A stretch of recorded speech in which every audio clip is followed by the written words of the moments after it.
सीते, माता, माता।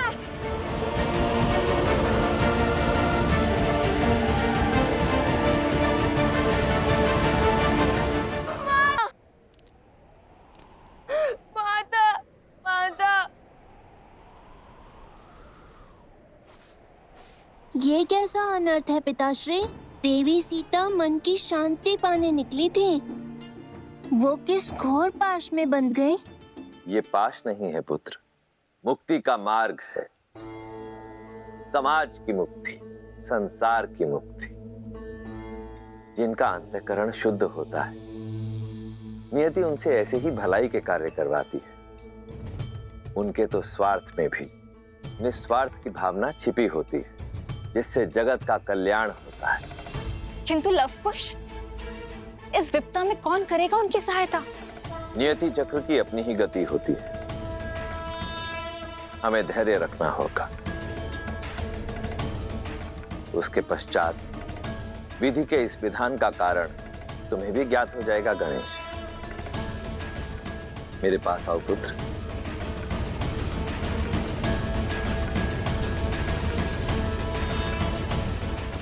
वन देवी, वन देवी, माता, वन देवी।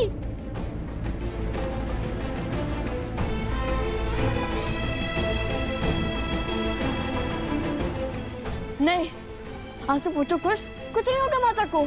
किंतु जल में तो माता देवी फाल्गु का जाप कर रही है, कुछ नहीं होगा उन्हें। और अब मैं उन्हें बचाने जाऊंगा। देखो, जल में कूदने से कोई लाभ नहीं होगा। जल में मकरासुर की शक्ति का सामना करना असंभव है। उस दुष्ट को हराना है तो उसे उसके साम्राज्य से, इस नदी से बाहर निकालना होगा।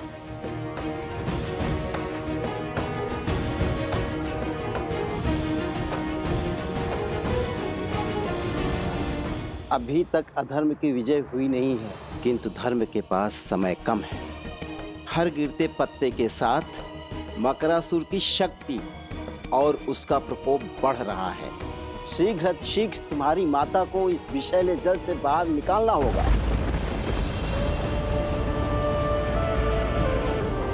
सीते,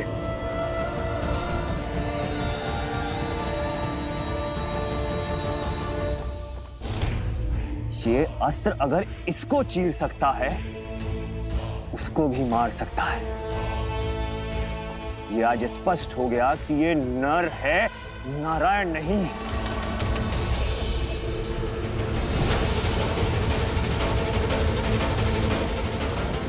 प्रभु,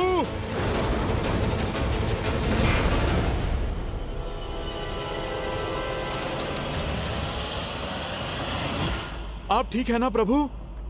मन बार बार किसी अनिष्ट की ओर संकेत कर रहा है हनुमान, किंतु युद्ध भूमि में लड़ रहे योद्धा को संसार की कोई उलझन उलझा नहीं सकती। ये धर्म युद्ध है, तन और मन दोनों छोड़ने होंगे।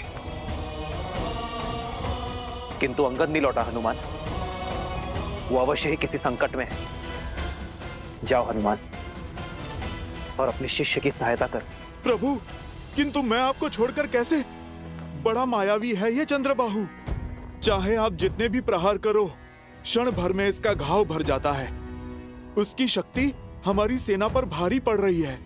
पाप पुण्य पर हावी अवश्य हो सकता है हनुमान, किंतु उससे जीत नहीं सकता।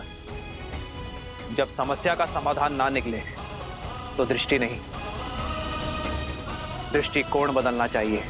जब समस्या का समाधान ना मिले तो दृष्टि नहीं, दृष्टिकोण बदलने की आवश्यकता होती है। यही कहती है ना हमारी माता।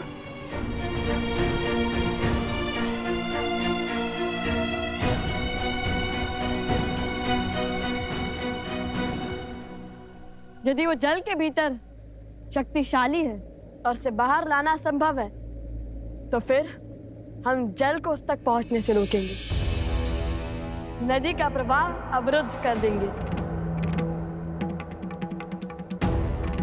ये कैसे होगा लव? मुझे तो ये युक्ति भी असंभव लगती है। यह भैया के मुख से निकली बात कभी असंभव नहीं हो सकती।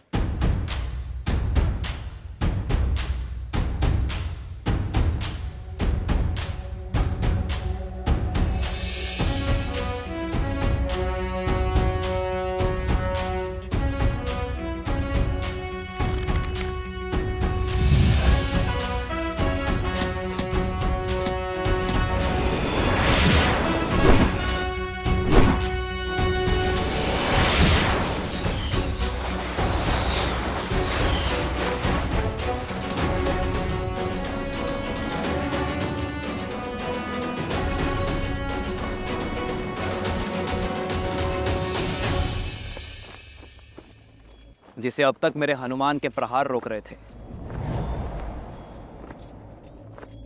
उसे अब मेरे बाण रोकेंगे। वो मारा नहीं जा सकता, किंतु बांधा जा सकता है।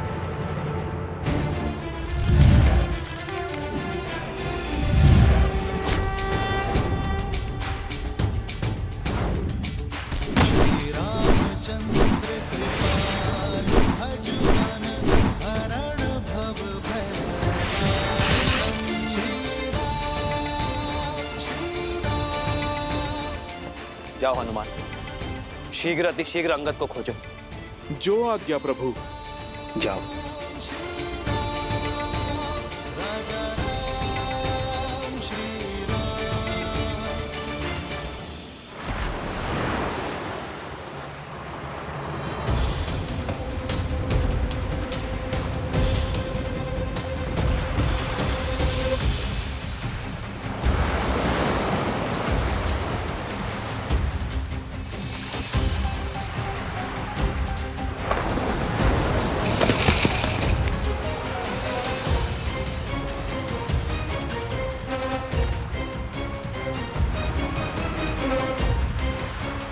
जल का प्रवाह बहुत तीव्र है, इस पे सेतु बनाना संभव नहीं है लवकुश।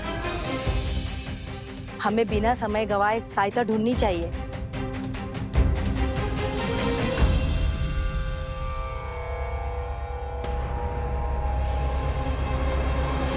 अब हरी पत्तियां कुछ शेष ही रह गई हैं।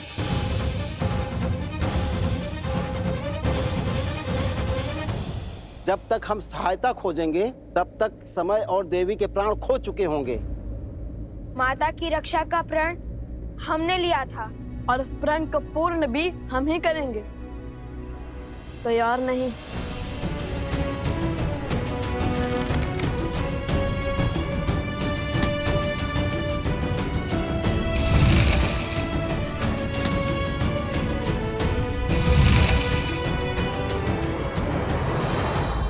आप सब हर बाण पर राम नाम लिखो।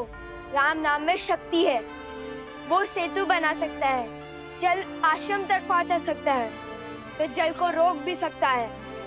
अति उत्तम कुश। हम बांध को दोनों छोर से बनाना शुरू करेंगे और बीच में आ मिलेंगे।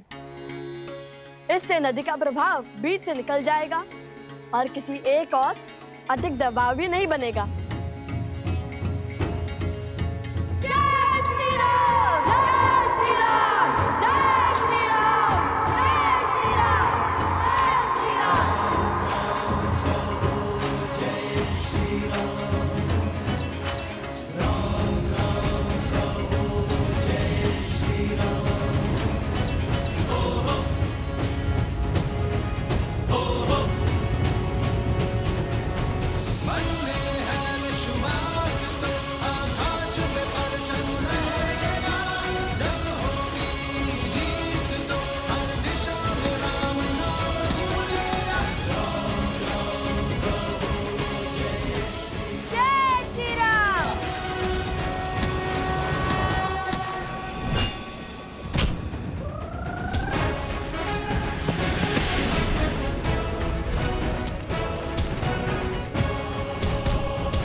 अभी भी समय है चंद्रबाहु, आत्मसमर्पण कर दो, अधर्म का मार्ग छोड़ दो, वानर राज सुग्रीव और उसकी पुत्री से क्षमा मांगो।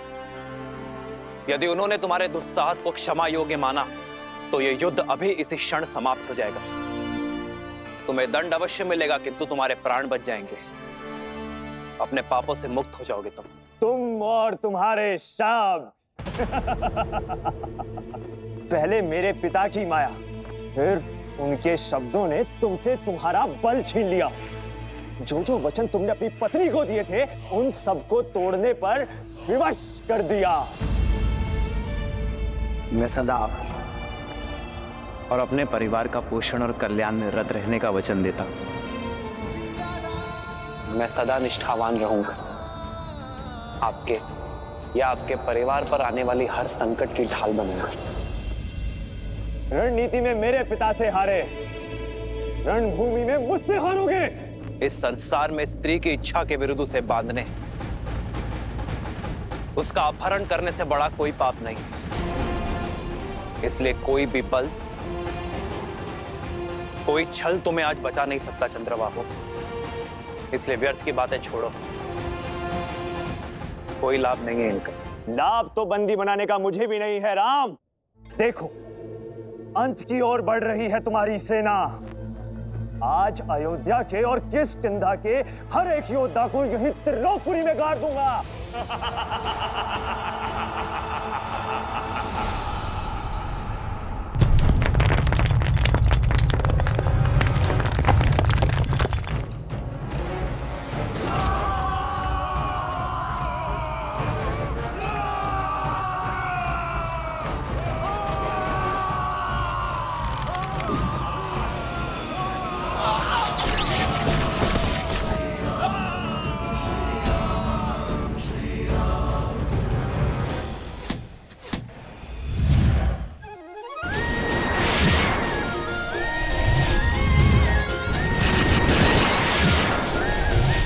आपके लव कुश आ रहे हैं माता।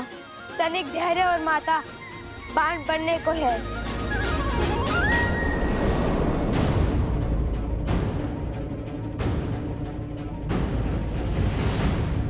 ये कोई असुरी माया तो नहीं?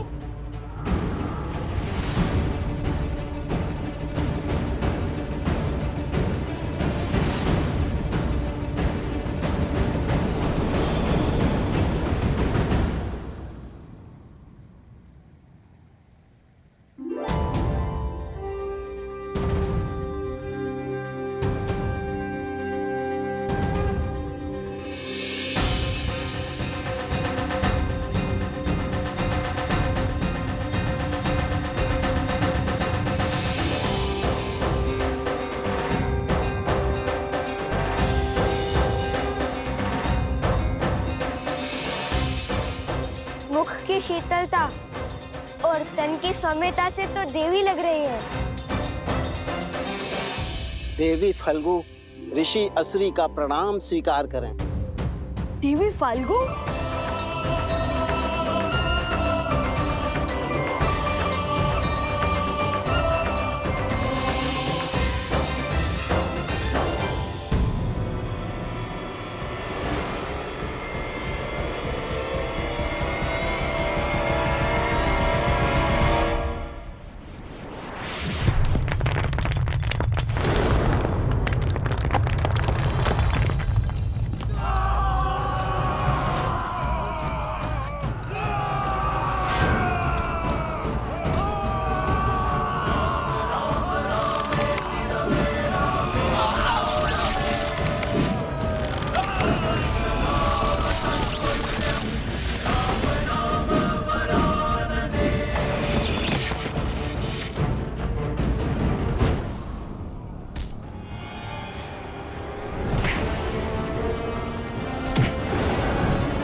ओम विदात्मनि विद्याहे हिरण्यगर्भाय धीमहि तत्रो ब्रह्मा प्रचोदयत्।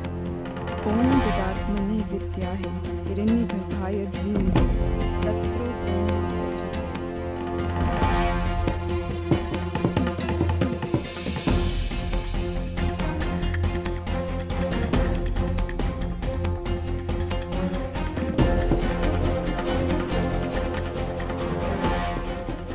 अंगद के यहाँ पे होने का प्रमाण तो मिल गया, किंतु वो स्वयं कहाँ है? अंगद! अंगद! अंगद! अंगद!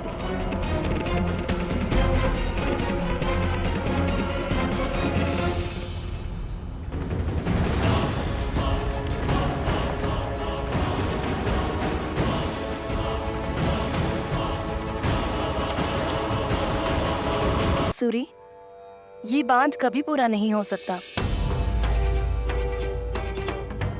यदि मेरा प्रवाह रुका तो आसपास के सारे क्षेत्र बाढ़ में बह जाएंगे। बांध नहीं तो हमारी माता का क्या होगा? देवी, आप तो कुछ भी कर सकती है ना। हम लोग धर्म के साथ हैं, हमें हमारा कार्य पूर्ण करने दीजिए। हाँ देवी, आपको तो हमारी सहायता करनी चाहिए।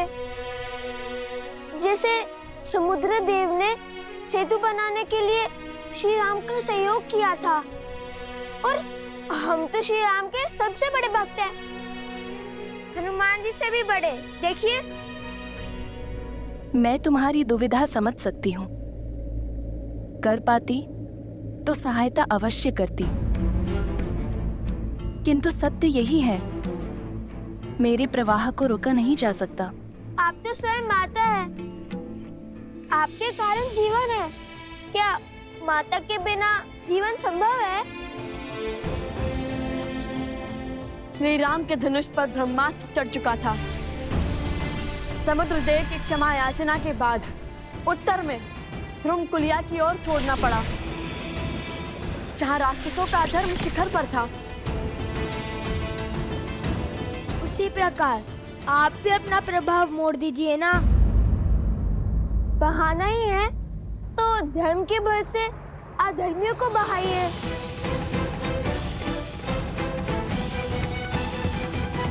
स्थान है यहाँ से उत्तर पश्चिम की ओर महापवित्र सरस्वती नदी की सहायक नदियां, जहाँ असुरों का साम्राज्य फैला है। वो स्थान त्रिलोकपुरी कहलाता है। देवी, आप अपना वेग वहां ले जाइए। किंतु ऐसे कैसे मोड़ लूं अपना प्रवाह? मना मत कीजिए देवी। मान जाइए, आपको हमारी सौगंध। धर्म को हारने मत दीजिए देवी। हमारी वन देवी की रक्षा कीजिए। माता मान जाइए ना।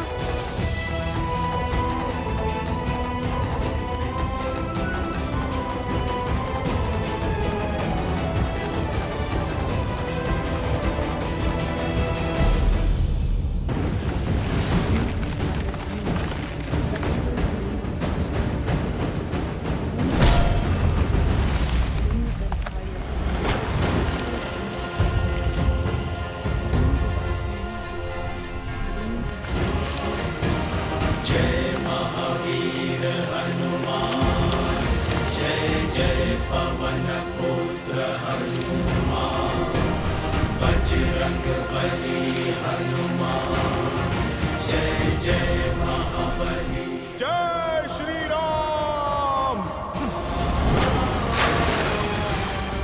अंगद,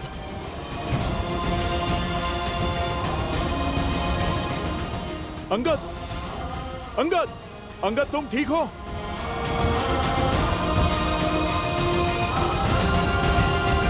तुम ठीक हो अंगद? सांस तो चल रही है।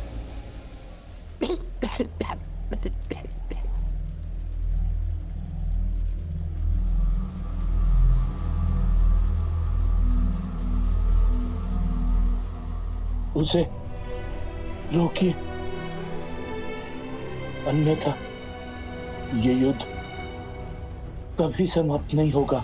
किंतु तुम अंगद? ठीक।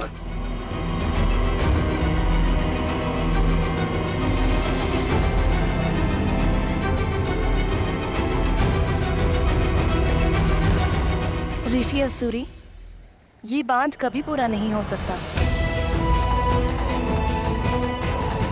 मना मत कीजिए देवी। मान जाइए, आपको हमारी सौगंध।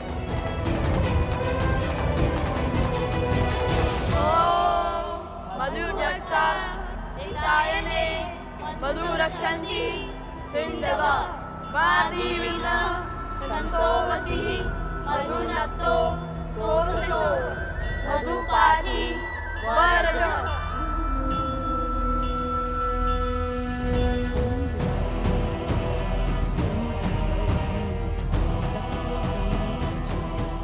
देवी, आप पत्नी धर्म की आड़ में अधर्म कर रही हैं। उस अधर्मी की सहायता कर धर्म को तार तार कर रही हैं। आपके पति ने एक नारी के विरुद्ध अधर्म किया है। देवी, आप रुक जाइए, यह मंत्र बंद कीजिए।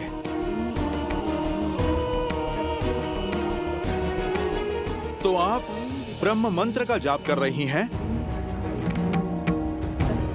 उचित है। मैं आपको रोकूंगा नहीं, मैं भी मंत्र जाप करूंगा। आप जानती हैं वो भी किसका? देवी सरस्वती का। वो ही तो हैं ब्रह्मदेव के मंत्र की काट।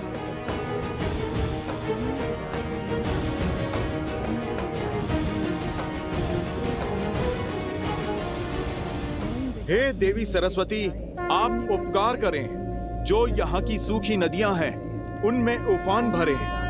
मैं आपका आवाहन करता हूँ। तत्रो ब्रह्मा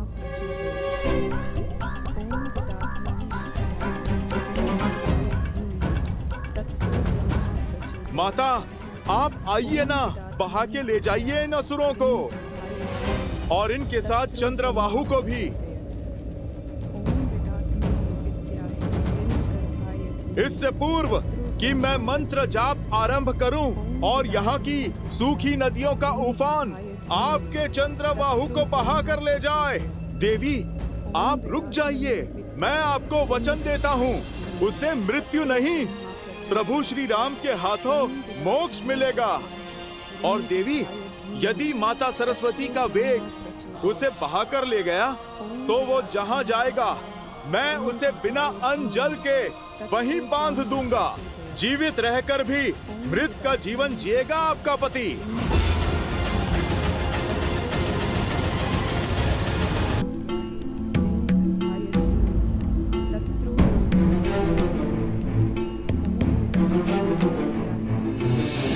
मन में आए इस विचार के पीछे अवश्य ही प्रभु की कोई लीला होगी। चलो माता सरस्वती से ही सहायता की गुहार लगाई जाए। जय मां सरस्वती, मैं आपका आवाहन करता हूँ। ओम ऐं ह्रीं श्रीं वाग्देव्यै सरस्वत्यै नमः।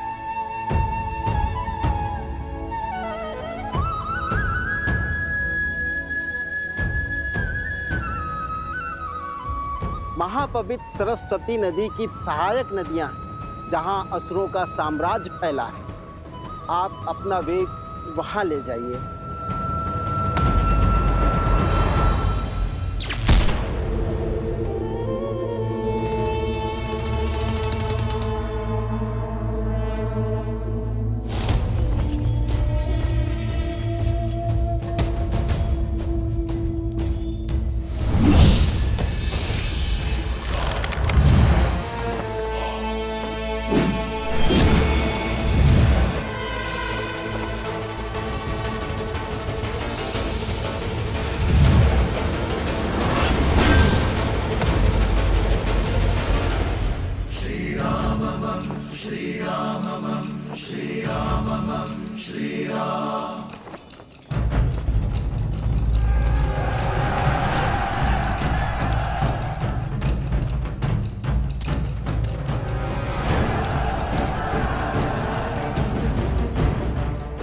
अब क्या करोगे राम?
आप आ गई माता सरस्वती, आप धन्य हैं, धन्य हैं आप।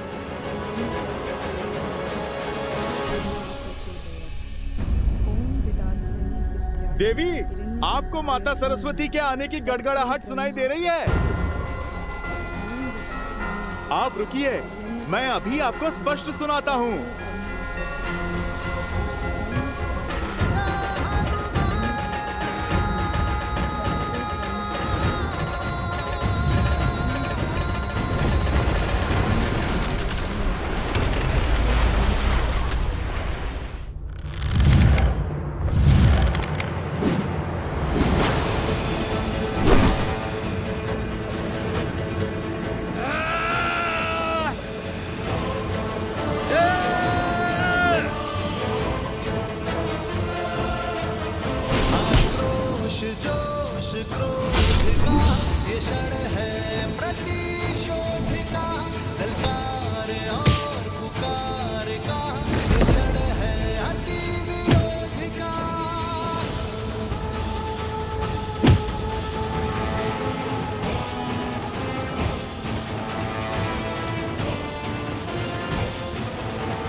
अद्भुत, अद्भुत, वो देखिए, वो डूबा चंद्रबाहु। अरे आप देखिए, देखिए ये जल का वेग कहाँ लेकर जा रहा है उसे। ये तो लगता है सृष्टि के उस छोर पर चला। चलिए, मेरा कार्य तो आरंभ हुआ। अब मैं उसे खोजकर बांधता हूँ। माता, मैंने तो आपको अवसर दिया था।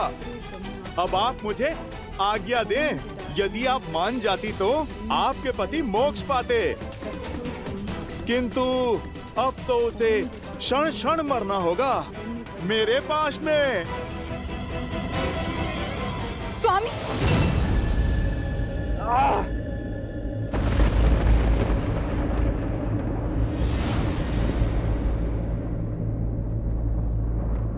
ये नहीं हो सकता।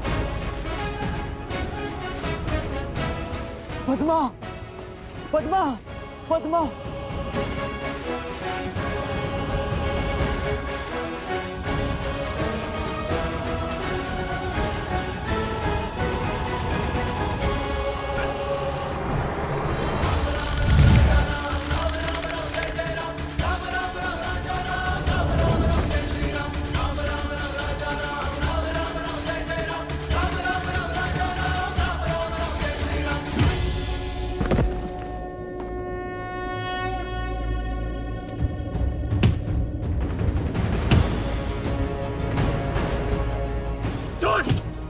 दुराचारी!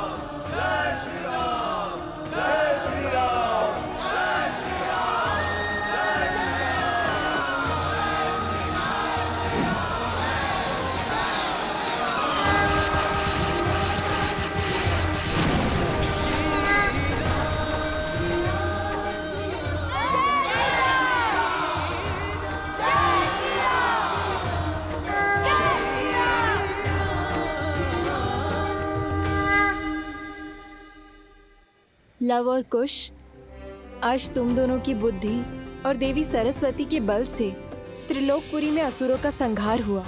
सहायता के लिए धन्यवाद देवी। मेरा आशीर्वाद सदा ही तुम दोनों के साथ है।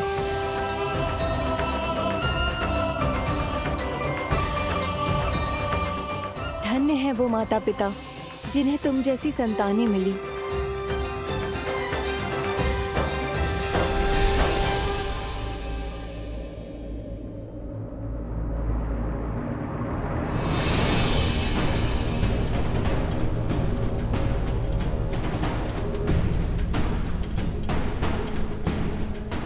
ये क्या है? मकरासुर का महल। कहा था ना मैंने, दृष्टि नहीं दृष्टिकोण बदलो, फिर असंभव भी संभव हो जाएगा।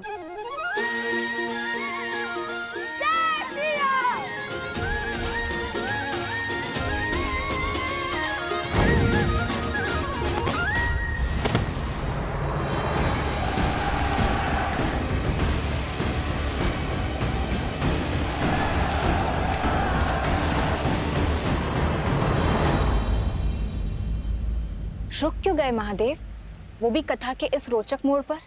रुका मैं नहीं गौरी, रुका तो बुद्धि के देवता गणेश के विचारों का प्रवाह है।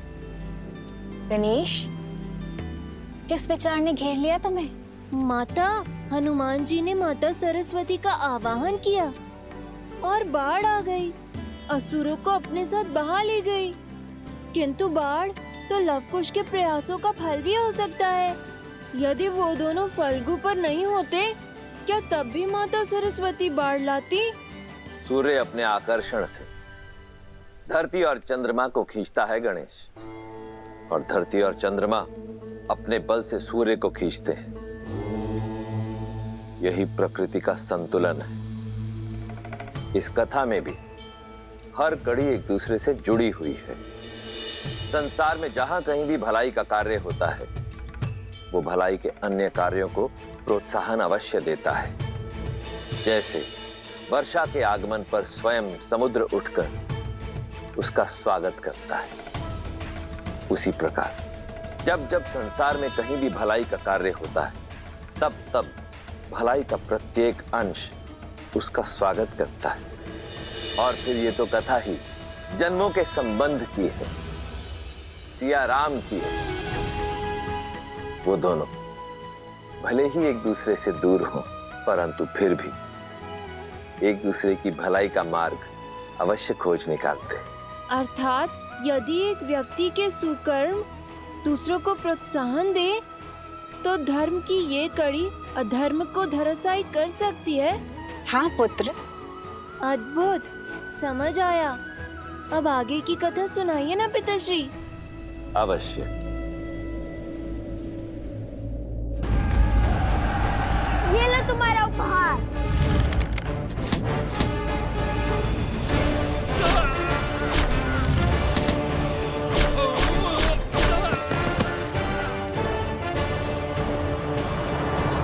समय निकलता जा रहा है और मकरासुर की शक्तियां बढ़ती जा रही हैं। वन देवी की रक्षा के लिए मुझे अपने मंत्रों का उपयोग करना होगा।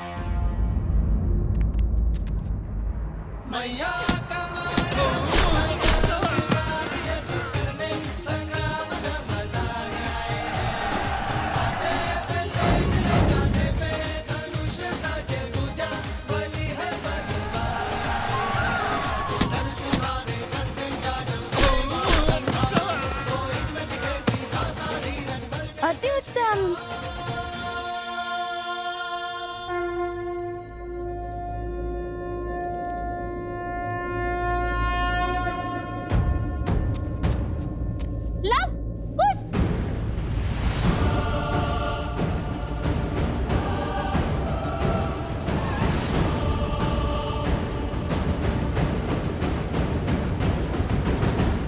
हमें उनकी सहायता करनी होगी, किंतु कैसे? हमारे पास तो अस्त्र भी नहीं है। कोई मार्ग तो खोजना होगा। हमारे तीर समाप्त होते जा रहा है, क्या करेंगे? शक्ति के साथ साथ युक्ति भी लगानी होगी कुछ। हमारे बाण समाप्त होते जा रहे हैं, किंतु ये असर नहीं।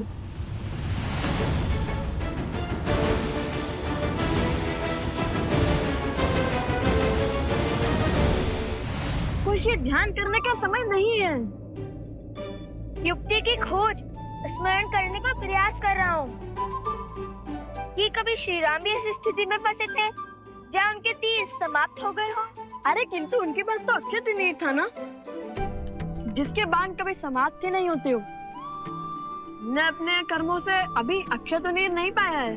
श्री राम भी इस स्थिति में नहीं फंसे, अब क्या करें भैया? कैसे बचाए माता को?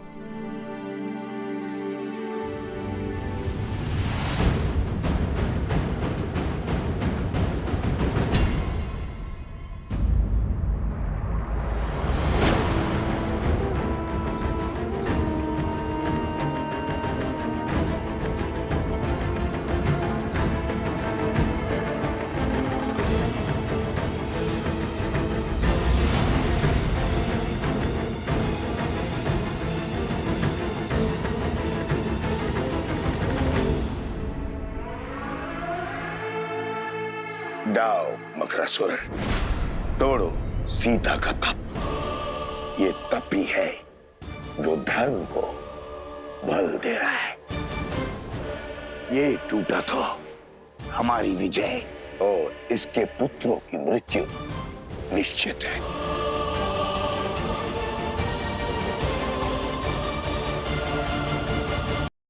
किंतु कायरता की ऐसी पराकाष्ठा नहीं देखी।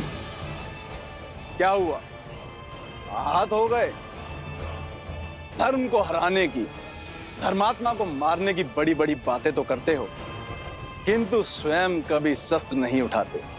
यह कायरता नहीं तो और क्या है?